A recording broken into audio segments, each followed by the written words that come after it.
C'est depuis la mer de glace que le monde a découvert la montagne. C'est au bord de ce glacier, un des plus longs d'Europe, que les premiers voyageurs érudits ont inventé le tourisme alpin. Ils ont si bien raconté leur voyage que depuis 2 siècles et demi, des millions de personnes ont emprunté leur pas.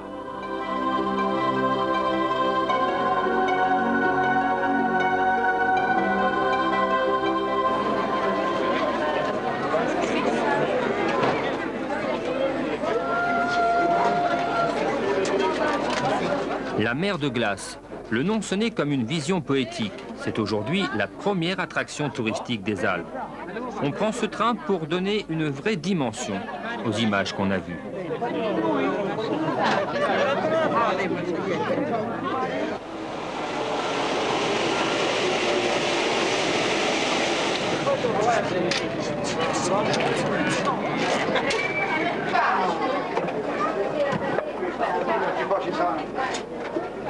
Bonjour, heureux de vous retrouver pour le premier de nos camps de base. En montagne, un camp de base, c'est l'endroit où on s'installe pour préparer l'ascension d'un sommet. Pour nous, ce sera une autre façon de vous emmener en montagne, en s'attardant un peu plus longuement sur les lieux que l'on découvrira ensemble et sur les personnes qu'on y rencontrera. Alors, sans plus tarder, direction l'hôtel du Montanvert, au bord de la mer de glace, en voiture.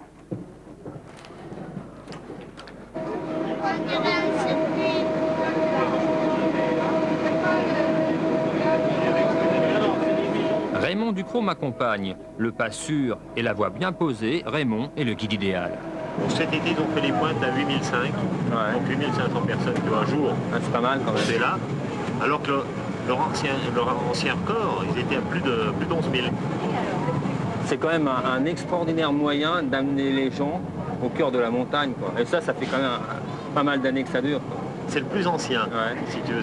C'est la plus ancienne remontée mécanique, donc 1908. Les premiers projets sont sortis en 1880. Moins direct que le téléphérique, le train à crémaillère ménage la surprise d'un paysage où le jugement s'égare.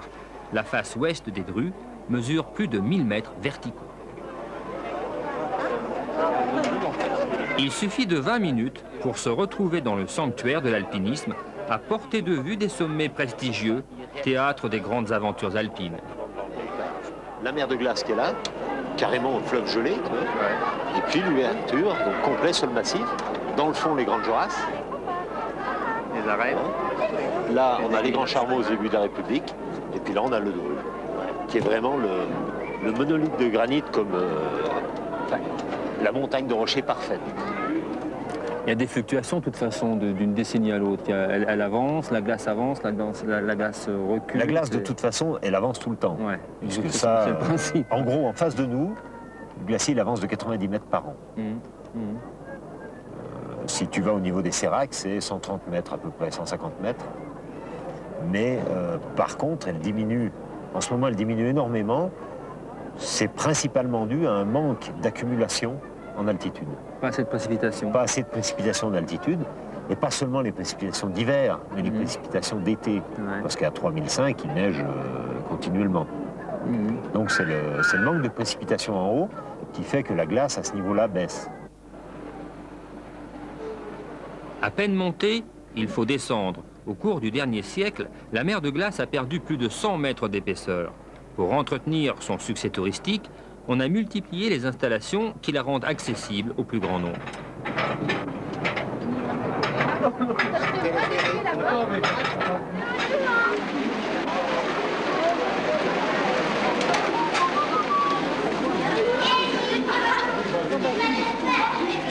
La grotte, creusée sous la mer de glace, est l'un de ces passages obligés du tourisme de masse qui émerveillent les uns et font fuir les autres.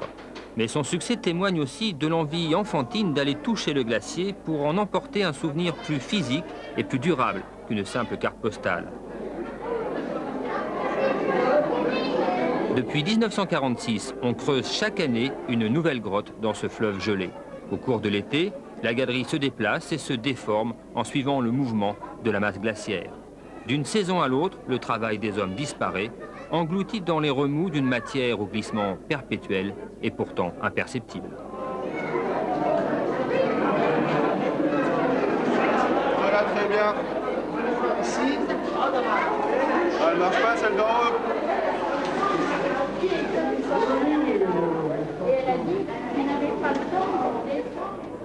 La mer de glace et son bassin d'alimentation s'étendent sur 40 km² et divisent en deux le massif du Mont Blanc. Il faut un siècle environ pour que la glace descende 11 km depuis les sommets jusqu'à la langue terminale, 2500 mètres plus bas. Au confluent du glacier de l'Échaus, sa largeur atteint 2 km. Quant à son épaisseur maximale, elle est estimée à 350 mètres environ. Alors la glace qui est là, c'est le résultat des chutes de neige qui se tassent les unes sur les autres au niveau du bassin d'accumulation. Ouais. Et avec la pression, elle se transforme en glace. Plus il y a de pression, plus l'air qui est contenu dans la neige ou dans la glace est chassé et on retrouve ce bleu qu'on a à l'intérieur du glacier. Donc quand la glace est blanche, c'est parce qu'elle a emprisonné de l'air. Voilà. Quand elle devient bleue, c'est que tout l'air a parti. été chassé et que ça a été comprimé. Et c'est fascinant ce matériau, c'est vraiment féerique là, à l'intérieur d'un glacier, on dirait du marbre presque. À l'intérieur, c'est fantastique, on retrouve un bleu qui est magnifique. Plus on descend, plus on va retrouver ce bleu. Sauf qu'à un certain moment, on a des problèmes d'éclairage, mais sinon on va retrouver ce bleu de plus en plus intense. Et là, on est devant l'entrée de la grotte qui a été taillée dans le courant de l'hiver. Oui. Je trouve que le glacier avance bien. Et qui s'est décalé déjà de 40 mètres par rapport au moment où ils l'ont creusé. Hier soir, On peut vous demander où vous allez, s'il vous plaît? à Charpoix. Parfois. On peut vous demander où vous allez? Envers des aiguilles.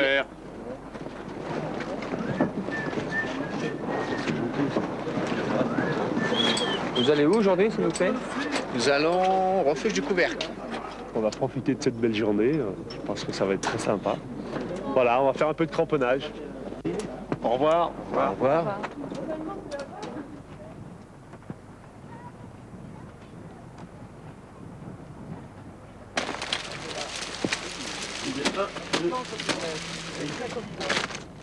Surveillez bien le pied aval. Voilà.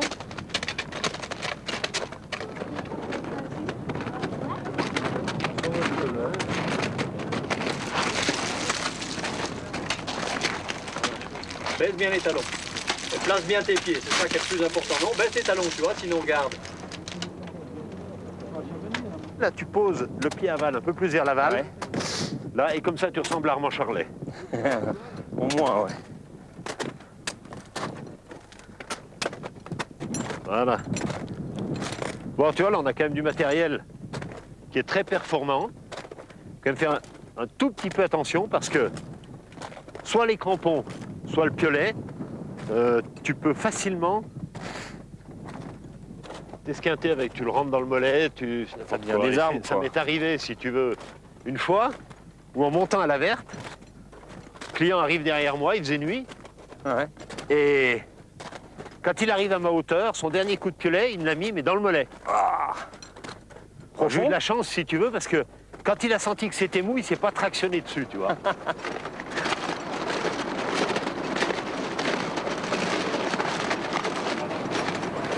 Donc tu vois, c'est le torrent qui ramasse toute l'eau qui fond en surface du glacier.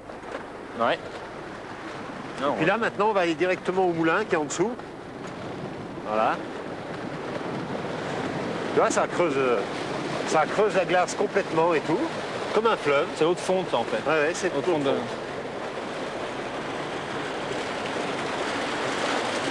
Ok, ouais. Hop, voilà, bien. Attends, 2 secondes, voilà.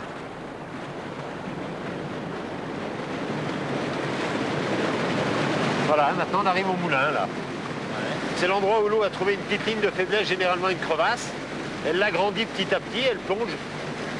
Et elle va jusqu'au Ça va jusqu'au fond, ça va jusqu'au sol, ouais. C'est immense, quoi. Ah oui, c'est énorme, hein. Et là, tu vois, ça plonge directement. Là, c'est difficile à évaluer, mais il y a certainement 60 mètres verticales d'entrée.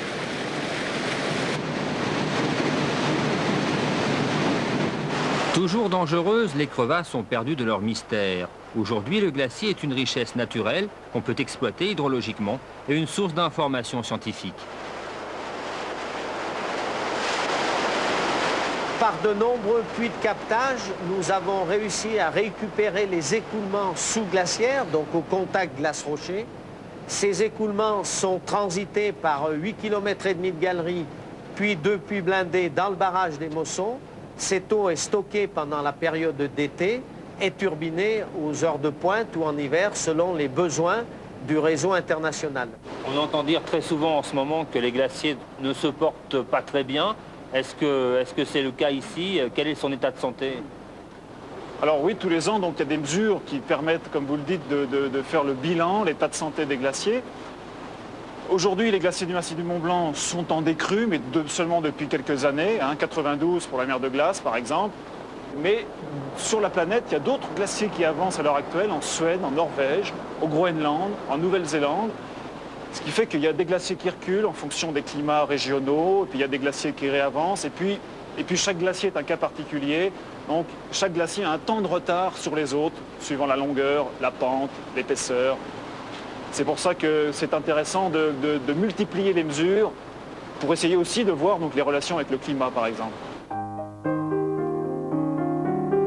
Jusqu'au XVIIIe siècle, seuls les cristalliers et les chasseurs s'étaient approchés de ces montagnes maudites. En 1741, les Anglais Wyndham et Pocock voient le Mont Blanc depuis Genève et se font conduire au cœur du massif. Toute la belle société de l'époque viendra à son tour découvrir les glacières, qui, en ce temps-là, descendaient jusqu'au fond de la vallée de Chamonix. Scientifiques, artistes, tous voudront connaître ces lieux qui défient l'imagination pour les raconter avec le lyrisme du moment. Chaque famille avait 2 vaches, un cochon, un mulet, et ils faisaient travailler un des gosses de la maison. Parce qu'il existait un métier qu'on appelait le rentourneur, c'était des gosses de 16-17 ans qui faisaient ça. Par exemple, lorsque les gens venaient au Montanvert avec l'intention de traverser la mer de glace, il y avait le gosse qui menait le mulet jusqu'au Montanvert, et puis pendant que le client déjeunait ou traversait la mer de glace, le gosse redescendait à toute allure et il remontait de l'autre côté au chapeau. On appelait ça les rentourneurs et ils touchaient une petite somme.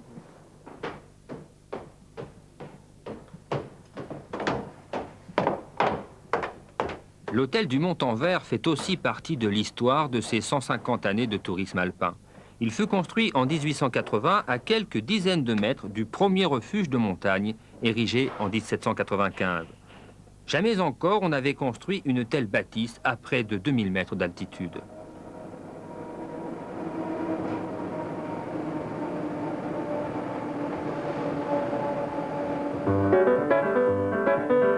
Quant au petit train de la mer de glace, sa construction qui remonte au début du siècle a donné lieu à des luttes farouches. Tous les chamoniards y étaient opposés, craignant de voir disparaître le travail des guides et des muletiers. Mais l'époque était au modernisme et la compagnie des guides dut en prendre son parti.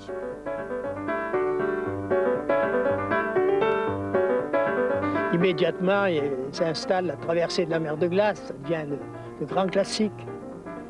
Alors, on y met des vieux guides et quelques jeunes porteurs, et ces guides-là, on les appelle les pirates, et ils font traverser la mer de glace. C'est une des grandes ressources de la compagnie. Et à l'époque, le refuge du couvercle n'existait pas, requin non plus, et la plupart des grandes courses se faisaient au départ du Montanvert.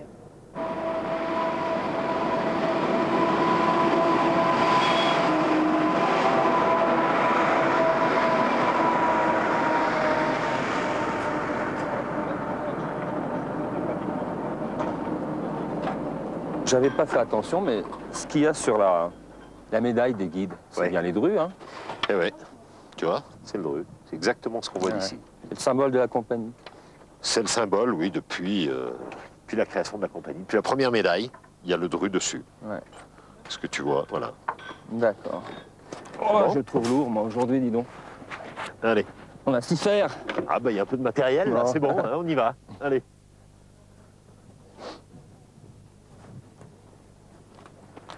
Au départ, c'est la même route qu'hier. Ouais. On traverse où sur ce glacier là? Là, maintenant, si tu veux, il y a un nouveau chemin. Donc, arrivé au bas des échelles, on... Aujourd'hui, nous avons décidé d'aller respirer l'air des sommets. Nous partons pour la Charpoix, un refuge situé à 2800 mètres au pied des Drus. Quelques longueurs d'échelle permettent de franchir les grandes dalles de rochers lisses que le glacier a rabotées avant de décroître. En bas commence l'autre monde, une voie magistrale où se côtoient alpinistes et randonneurs, confirmés ou débutants, mais tous en route vers les plus belles des découvertes. Tu vois, c'est... Regarde. Tu vois, il y en a encore. C'est dégueulasse. C'est tout sale, hein. T'as vu, c'est... Au départ, quand tu le trouves comme ça, tu peux pas imaginer... Tiens, regarde, tu vois? Regarde comme ça peut être dégueulasse. Attends, on va y gratter un peu, hein. Parce que... Mais pourquoi ils ont laissé ça? Parce qu'elle est belle, celle-là. Eh ben, écoute, Alors que j'en on est trouvais plus bon peut-être encore. dans un... mal exploité. Attends, hein, je gratte un peu, voir ce qu'on... Ah, sympa. Tu vois? Ça, c'est un peu pas terrible, à première vue, ça, c'est des petits morceaux. Écoute, je vais essayer d'aller un peu plus au fond, parce que là... Oh, tiens, tu vas voir. Regarde, une pointe. Ah, ça devient intéressant. Là, tu vois, t'as la ça. pointe. Tu vois, c'est plein de terre, c'est dégueulasse. Tiens, essaye d'y nettoyer un tout petit peu. Que je continue à gratter le fond, quand même. C'est joli ça quand même déjà. Pour évoquer la magie des drues, j'avais demandé à 2 alpinistes célèbres de passer la soirée avec nous au refuge de la Charpoix. À 20 ans d'intervalle, René de Maison et Christophe Profit se sont illustrés dans les grandes parois verticales des drues. Un lien d'amitié très fort unit les 2 hommes. En montant paisiblement à la Charpoix, leur amour de la montagne les a amenés à dépasser largement le programme que l'on s'était fixé. Voilà, vous avez décidé, vous le faites alors? Demain, vous partez? C'est le chef qui décide. Oui, bien sûr. Non, ça va bien, le genou se porte bien, là, il n'y a pas de problème. C'était pas prévu ça. C'est venu comme ça dans la montée. C'était pas prévu à montant, on dit on va se retrouver tous les deux comme aux Andes, tu vas faire un grand truc, et depuis on n'a pas grimpé ensemble. Alors tous les deux au Drues, ce serait formidable, quoi. Vous disiez que vous l'aviez jamais faite en fait. La voie normale des Drues, c'est vrai. J'ai toujours fait les voies derrière, du côté, la face ouest et le Bonati et la nord. Et toi, tu l'as faite quand même, la voie normale, ouais? Ouais, j'ai déjà fait, ouais. Ouais, j'ai déjà fait. Exercer le métier de guide, c'est une façon de faire la montagne. C'est quelque chose de très fort, quoi. Après, il y a la montagne, ouais, bien sûr, il y a ce qu'on peut faire, mais c'est vrai que faire découvrir, il y a des sentiments très très forts qui passent quand on est avec quelqu'un là-haut. Quand on arrive sur un sommet, on sait que pour cette personne, c'est quelque chose d'énorme, quoi. Donc, puis en même temps, ça nous rappelle ce qu'on a vécu avant, parce qu'on l'oublie forcément, notre première passion, quoi. Comment on a découvert la montagne. Et là, on est avec nous une personne qui... Ben, la semaine dernière, je suis arrivé au sommet du Dru avec un monsieur. Ben, je pense que j'étais même presque plus ému que lui, en le voyant arriver là-haut, quoi. Je crois que c'est un endroit magique ici. Comme le disait à l'instant René, c'est vrai, quand on arrive ici, on se sent bien. C'est de la montagne, quoi. On est vraiment en montagne, on le sent. C'est ce qu'un alpiniste recherche, quoi. C'est pas seulement grimper, c'est avant tout une ambiance, quoi. Et quand on est dans l'ambiance, c'est vrai que là, même ce qu'on vit en ce moment avec René, c'est superbe, quoi. Déjà d'être au pied de la face, au pied du Dru. Il marche sur la neige. Alors, quand un stagiaire enfoncé là, il dit plof, plof, ils sont tournés des stagiaires. La pression Vous ne serez jamais un guide, vous c'est marche sur la neige. En montagne, dans tout terrain, glace, terrain mis sur rocher et tout, il était hyper doué ce gars-là. Il était prof à l'école nationale. Pierre Julien, tu mets dans un terrain mais merdique, épouvantable et tout, la neige part jusqu'au ventre, il descend avec les stagiaires, il est tenait. Le stagiaire glissé, il tenait. Il n'est jamais parti à l'Himalaya parce qu'il avait un caractère impossible ce gars-là. Pierre Julien, il n'était pas grand, ce qui lui manquait, c'est 20 cm. C'est une erreur, parce qu'il est tellement fort en montagne. Mais pour lui, ça le traumatisait. Il avait un caractère impossible, ça venait avec tout le monde. Et c'est pour ça. Là, on va arriver aux flammes de pierre, tranquille.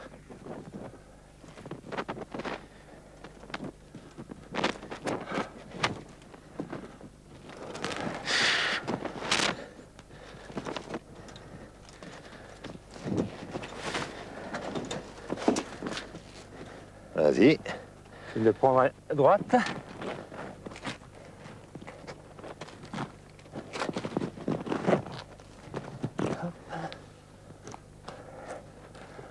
Voilà.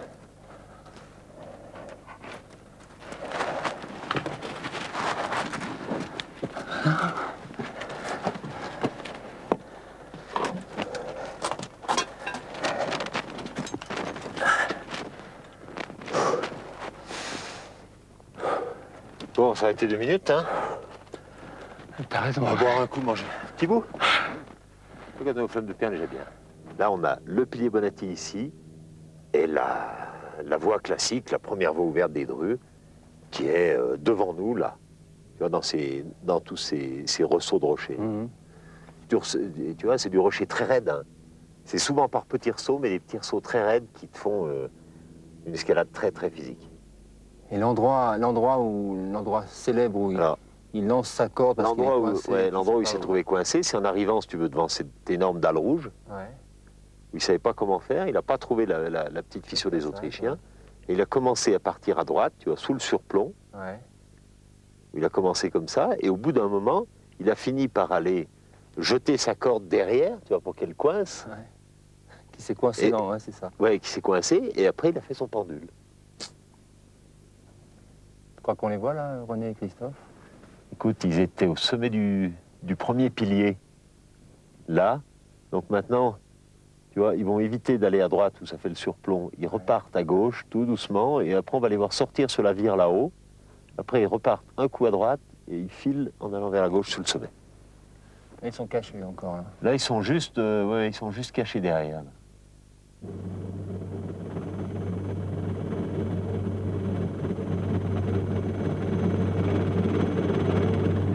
René et Christophe étaient partis de la Charpoix à 1 h du matin. 9 heures plus tard, nous sommes allés les attendre au sommet des Drus.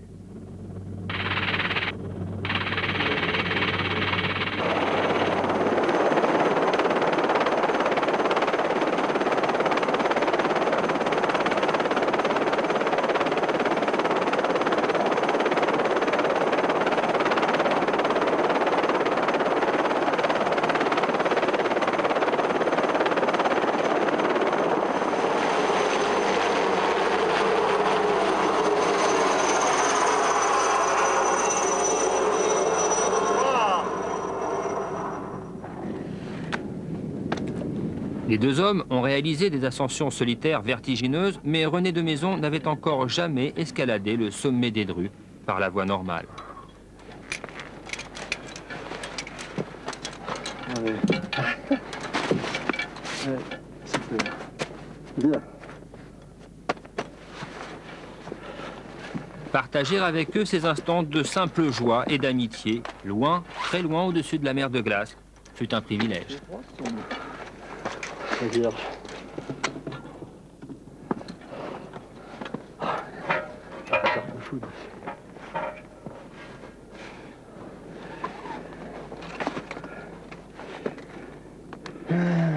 Tu sais ce que ça me rappelle, René, maintenant, là? Devine.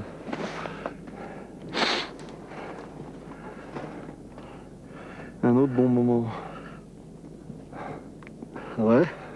Sommet du Vassirane, tout petit à petit. Et puis la sortie au cadeau avec Pierre, tu vois. Ah ouais, sûrement, oui. Ouais. Ils ont été foudroyés, la Vierge, hein, un paquet de fois. Fondu sur la tête. Là. Ça serait que pas par la netteté, hein, c'est par la distance. Hein. La distance, tu vois, la distance. Hein. Superbe.